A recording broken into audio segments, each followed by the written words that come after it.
Mommy needs a glass of wine. Mommy has her special sippy cup. Let's talk about this, okay?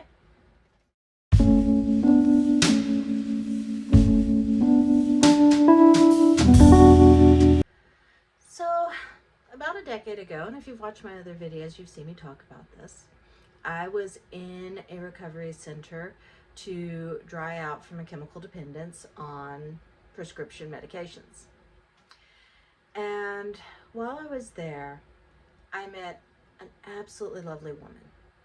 She was exactly what you think of when you think of the well put together, has it all going for her mommy. But mommy had a secret.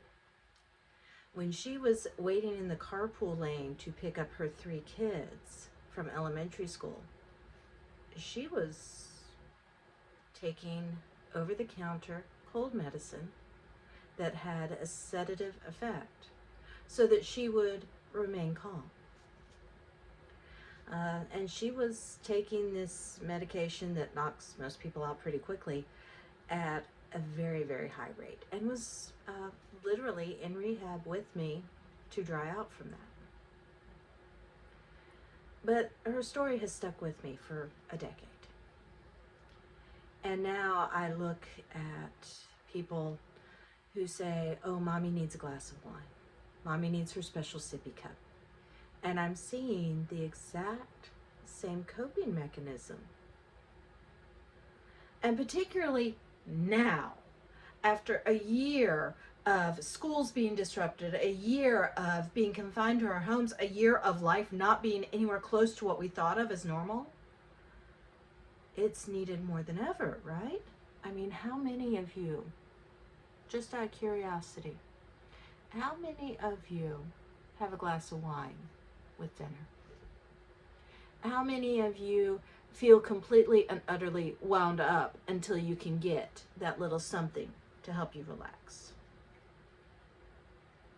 Now, I'm not saying don't drink. If you enjoy alcohol, if this is your thing, if this was your normal life before, and you do it because you enjoy the taste, you enjoy the conversation, you enjoy the social aspect of it, by all means, you do you, boo.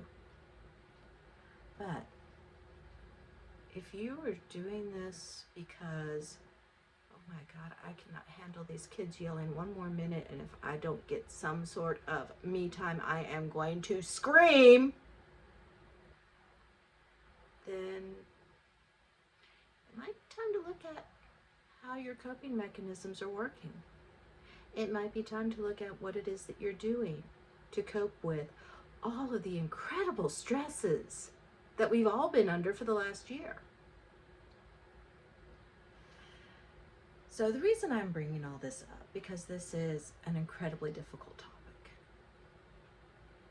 is we can use the same quantum energy manipulation techniques we use for manifesting to bring into our lives a greater sense of cope, a greater understanding of how the stresses and the anxiety and the depression and the feelings of being trapped and helpless are working against us, and how we can defeat those feelings within us and move forward.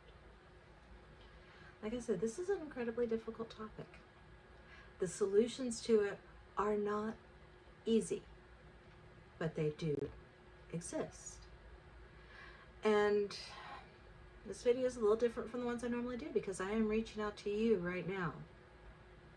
And I'm saying, we can do this.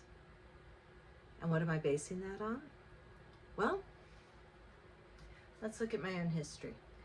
4 years ago, my then husband walked out on me to be with his boss because she could afford to take him to Disneyland, and I was struggling to keep rent paid. I ended up homeless because he drained our account in the process. I then miscarried the child that we were in the early phases of expecting, and hit a rock bottom point. I did not turn back to the medications, but I did get prescribed other medications to deal with depression and anxiety brought on by the situation. And I think that depression and anxiety were probably a pretty normal response to having your entire world turned upside down.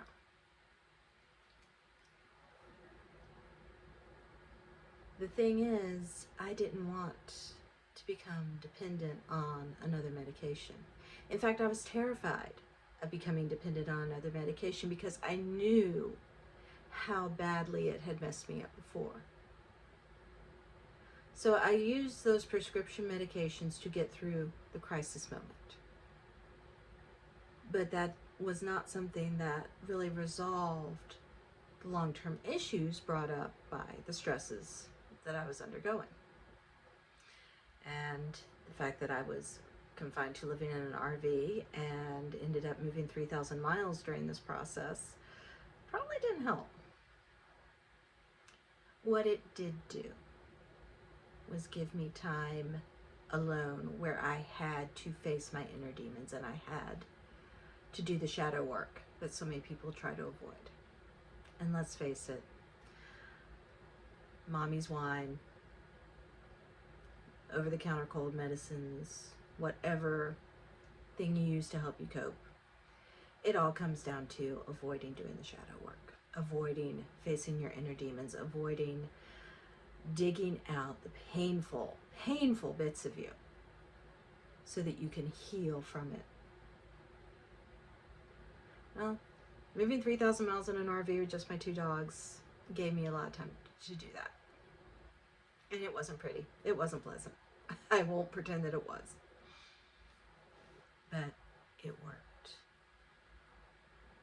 And the thing that I want to do more than anything else, the thing that I want to do to help people more than anything else, is show you, once you develop the courage to take that step and say, this is what I'm going to do, show you how to do it. And my perspective on showing it isn't that of someone who has gone through the academic process of learning it, although I am a licensed ordained minister and I do have certifications in coaching people and in helping people heal from trauma. The perspective that I do this from is the perspective of a person who is walking the exact same path through hell as everyone else.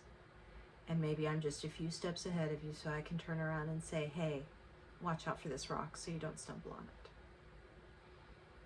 So,